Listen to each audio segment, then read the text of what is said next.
Du jour au lendemain, les deux principaux partenaires économiques de Doha ont gelé les échanges commerciaux, bloquant ainsi 80% de l'importation de produits alimentaires.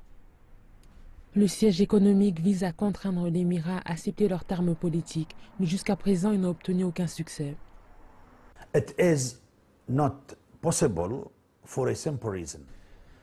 Ce n'est pas possible pour une simple raison. L'État du Qatar a toujours été conscient que sa politique courageuse ne plaît pas à ses pays frères. C'est pourquoi, depuis 2010, le pays a pris de nombreuses mesures pour assurer sa protection. Mettre en place un blocus économique dans cette société moderne mondialisée est très difficile. Les avions peuvent traverser les frontières et Qatar Airways est l'une des plus grandes compagnies au monde. De plus, de nombreux pays comme la Turquie sont prêts à envoyer des produits alimentaires. En moins de 20 heures, Doha a établi une liste de pays pour remplacer ces pays et lancer dès à présent les livraisons. L'annonce de la rupture des relations diplomatiques a provoqué la panique les premiers jours. Les supermarchés ont été vidés de leurs produits laitiers, de riz et d'aliments en conserve, mais au fil des jours, les files d'attente ont disparu.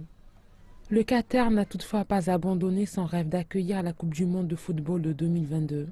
La capitale tout entière est en construction et en rénovation. Le temps passe et le pays ne peut se permettre aucun retard.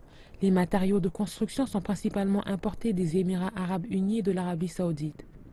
Même si les réserves peuvent durer jusqu'à un mois, les livraisons doivent commencer avant que la pénurie ne se sente. L'Iran, l'Inde et le Pakistan sont certainement des alternatives pour le pays. Trade deals between us, between Qatar.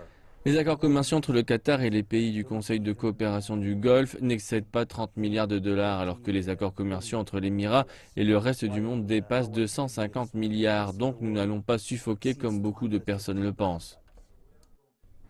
30% du gaz liquéfié provient de l'Émirat. Et malgré le clivage, Doha n'a pas puni ses principaux rivaux, notamment les Émirats arabes unis, qui dépendent en partie de l'entreprise GNL.